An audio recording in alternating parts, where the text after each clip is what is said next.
If you want unreasonable results in your life, you've got to be willing to be unreasonable. Part of being unreasonable, you don't judge according to appearances. Part of being unreasonable, you can see it because you believe it.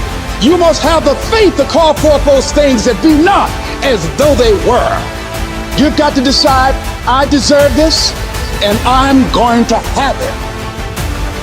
You've got to say yes to your life.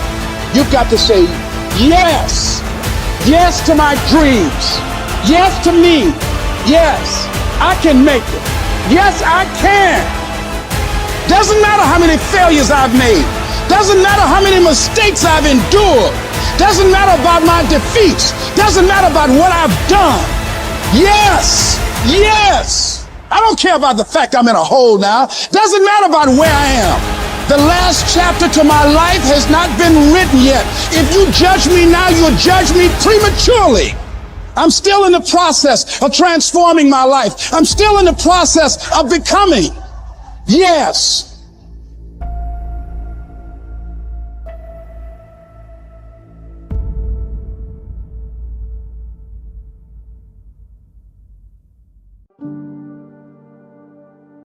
I don't care who you are. Life is going to knock you down. Listen to me, many of you right now, life's got you up against the rope, and you got to do me a favor. Like, you can't give up. You can't give in. Pain is temporary. Pain is your friend. Pain is going to take you to the next level. When you going through pain, I know what you're feeling. I know exactly, because I've been there. I've done that. But you got to work through it. And the reason why most of you are not successful is because every single time stuff not going your way, you give up, you quit, you let go, and people feel weakness. They feel it. You can feel when somebody's not committed, when they're not all in, when they're not dedicated. And there's another level you get to when you go all in. Winners win and losers lose. And if you create a culture of losing, if you keep being a victim, if you keep letting losing happen to you, if you keep letting people do you and treat you any kind of way, it's going to become a culture. And so here's what I say to you. There are going to be times that you're going to be wondering, why should I keep showing up and working my business? Why should I keep at it? Why should I keep showing up to the conventions? Why should I keep picking up the phones and making the phone calls? Why should I keep fighting for my goals and fighting for my dreams? And what I want to remind you is that you got to show up for your life regardless of the circumstances. You got to show up in spite of the naysayers. You got to show up in spite of the conversation going on in your mind. You got to show up for your life, because if you don't, nobody else will. The brilliance of Thomas Edison was not in his mind. It was something much more ordinary and often much less respected. "I've got no imagination," he once said. "I never dream. I've created nothing." If you're someone who doesn't like Edison, you might think that this is Edison admitting to stealing his inventions from other, more brilliant inventors, like Nikola Tesla. Not quite, but he did readily concede that most of the credit belonged to something other than his brain. "The genius hangs around his laboratory day and night," Edison said. "If anything happens, he's there to catch it. If he wasn't, it might happen just the same. Only it would never be his." What he's talking about is showing up. The incredible, underrated power of clocking in every day, putting your ass in the seat, and the luck this seems to inevitably produce. Edison lived in his laboratory and never missed a day. Like Gehrig, even when he was sick, when he was tired, or when visited by tragedy or disaster. The modern conveniences we can trace to his lab, then, owe far more to his body than his brain, to the compounding power of consistency rather than sheer brilliance. It wasn't about inspiration. It was about getting to work. Show up and try. Get on the treadmill. Pick up the violin. Script out some scenes. Reach out to some clients. Read some reports. Lift a couple weights. Jog 1 mile. Cross one thing off the to-do list. Chase down a lead. It doesn't matter what it is. All aspects of our life benefit from this circumscribed kind of discipline. Just as long as you do something every day, that is the important thing. Show up.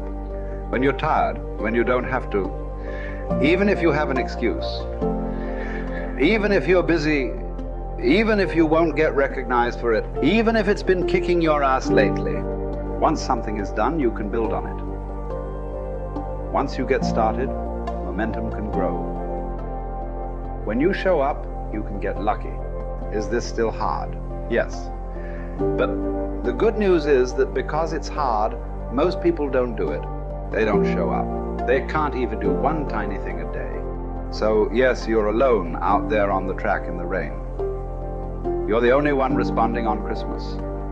But having the lead is, by definition, a little lonely. This is also why it's quiet in the morning. You have the opportunities all to yourself. Don't worry about setting any records. Just report for duty.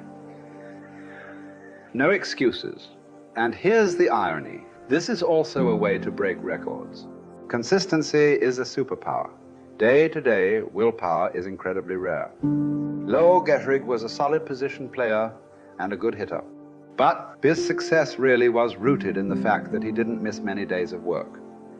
It's quite likely that had he continued at his normal pace and not been stricken with ALS, that he would have put up career numbers that surpassed Babe Ruth's.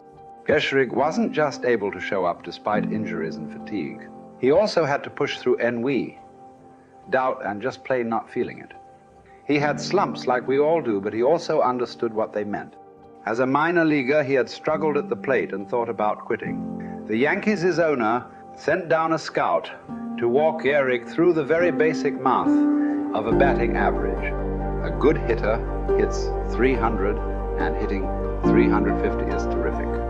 Hitting 400 is almost unheard of. What does that translate to? Missing on 6 tries out of 10. A hitter can also go days, weeks without touching the ball.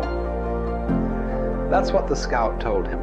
The most important thing a young ball player can learn is that he can't be good every day. You don't have to always be amazing. You do always have to show up. What matters is sticking around for the next at-bat. The ability to do that, coupled with the ability to endure what John Steinbeck called dawdly days while writing East of Eden. Those days when everything seems out of whack, when you're just not feeling it, when the distractions won't stop, is the first step to greatness, literally. You cannot be great without the self-discipline to do that. One thing a day adds up. Each day adds up. But the numbers are only interesting if they accumulate in large quantities. You guys that are just getting started, you're not going to start right here. You're going to start down there, probably in another city, another town. I grew up in Lake Charles, Louisiana, no money, raised by a single mother. I was in debt at 25 years old. First thing that I had to do in my life was not learn a new skill. First thing I had to do to get my life moving in the right direction was self-development. It is vital. It was vital for me that I improved myself and I could start depending upon me. I had to show up every day with some rituals, some disciplines, and start getting myself to trust me, not trust others, but trust myself to do the right thing every day. One of the things that I started doing was beating the sun up every morning. I'm going to beat that sun up every morning so that I have the discipline and the control over my life. So I knew, hey, before that thing pops, I'm going to pop. I'm going to get out of bed, depend on myself, get up at the same time every day. And for me, that time, regardless of where I was beat that sun up. No matter where I am, I'm going to beat that thing up. So it gives me a sense of control over my own life. Second thing,